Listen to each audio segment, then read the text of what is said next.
सो good afternoon everybody, myself Acharya Vishwendra. आज optimization of mind brain system पे आपसे बात करूंगा। तो सबसे पहले समझते हैं कि ये ऑप्टिमाइजेशन क्या है। तो इसके लिए मैं एक इमोजी यूज करूंगा। मान लीजिए दो स्टूडेंट हैं, student A and student B. Student A crack JEE NEET and student B is not able to crack it out. Both are students of the same teacher. They are appearing for same exam, and obviously teacher is same, so the knowledge imparted to them is same in both the cases. Exam is same, but why results are different? So the central point of today's discussion is why students of the same teacher, for two students, source of external information or pattern or motivation or any stimulus is same, then why results are different for the two students? Input is same, output is different.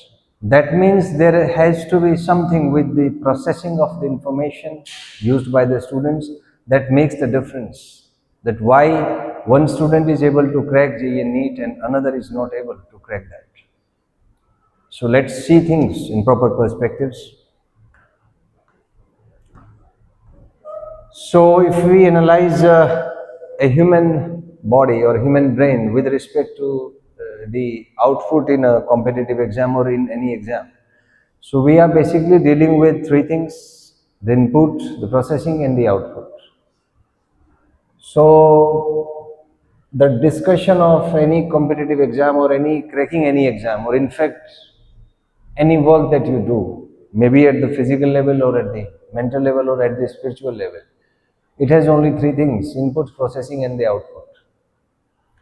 Now for both the students, input is same but output is different. That means processing of information by the mind brain system has something to do with the result, and it is the only factor which differentiates between results of students. So let's analyze the mind brain system of a student who is seen to be, it's a happy emoji, so who is able to crack JEE NEET. So certainly he has got his brain, the mind, and the communication between brain and the mind, which takes place through the brain waves. So brain, you must be knowing, it's just like this structure. This is the spinal cord, and this roughly the brain. So it's roughly like this. It's like this when you observe it from the front. Now, mind, as per Sir Sigmund Freud's psychoanalytical theory, it is comprising of three levels: the conscious, the subconscious, and the unconscious level. And brain waves actually interacts, it is the way to tell how you feel like. So through EEG experiments, it has been found that the brain waves, the communication between the brain and the mind, or you call that as consciousness or the mind or the metaphysical dimensions of life, this is how you feel, what stimulates you to do certain things.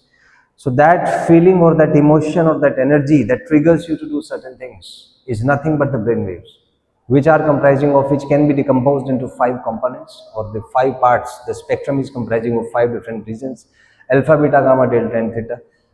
Delta corresponds to the lowest frequency and gamma corresponds to the highest frequency. So your brain waves are into the delta spectrum when you are in deep sleep, even without dreams.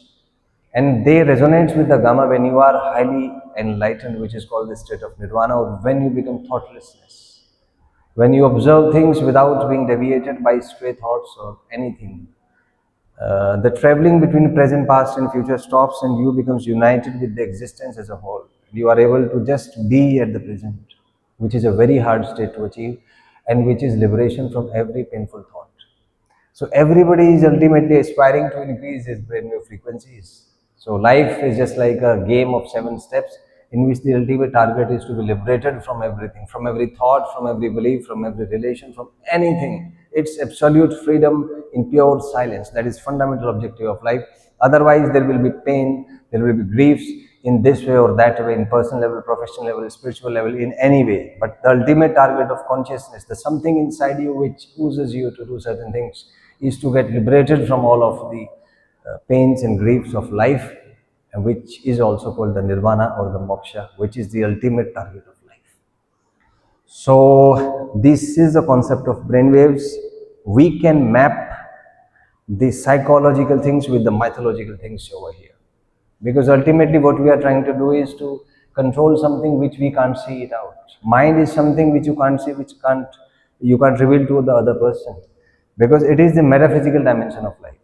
And whatever we feel as happening in the physical world has the roots in the metaphysical dimensions, which are beyond your thoughts, beyond your belief systems, beyond your any calculation. You go by anyway, beyond your brain, beyond your analysis. So life is in fact controlled by metaphysical dimensions of life, which requires higher dimensions to record them out. So brainwaves is one of the basic thing to enter into that higher state or higher dimensions of life, and it has got certain role in the result itself. So when suppose there is a class of 100 students, teacher is the same.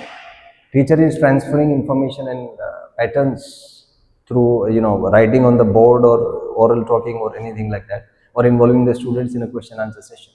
But ultimate thing is happening at the metaphysical level. It's the coordination of the neurons, coordination of different parts of the brain to form a certain pattern. But here the question is, who is directing the neurons to act in a certain way, to act as a system, to form a certain pattern? That is mind or the consciousness or the metaphysical dimensions of life, which plays a very significant role in results of any student. So there are involvements of metaphysical dimensions, and through my discussions, I aspire to explore that metaphysical dimension to the students so that they can crack competitive exams and earn name, fame, and money in life. So let's begin further. So here the thing is that there are certain things which are called as the mind-brain algorithms. To understand it further, just observe what is happening within you. So right now, you are busy in some sort of algorithm. You are busy trapped in some sort of thoughts. Thoughts are causing you to be trapped in a certain algorithm. Action reactions are going on. You are doing contemplations, manipulations. You are talking to yourself. Ultimately, you are being busy in some task. You are internally, you can feel that you are stuck into some sort of algorithm which is causing reactions to you. Your emotions are being triggered, and you are just reacting to the thoughts. But just observe yourself really. Just detach yourself from the mind-brain algorithms or from the consciousness. The reactions inside you are the impact of the matrix of the mind-brain system or the belief systems within you. So just to know things effectively, you need to get out of that belief system, and for that the first thing is silent observation. So just observe things silently and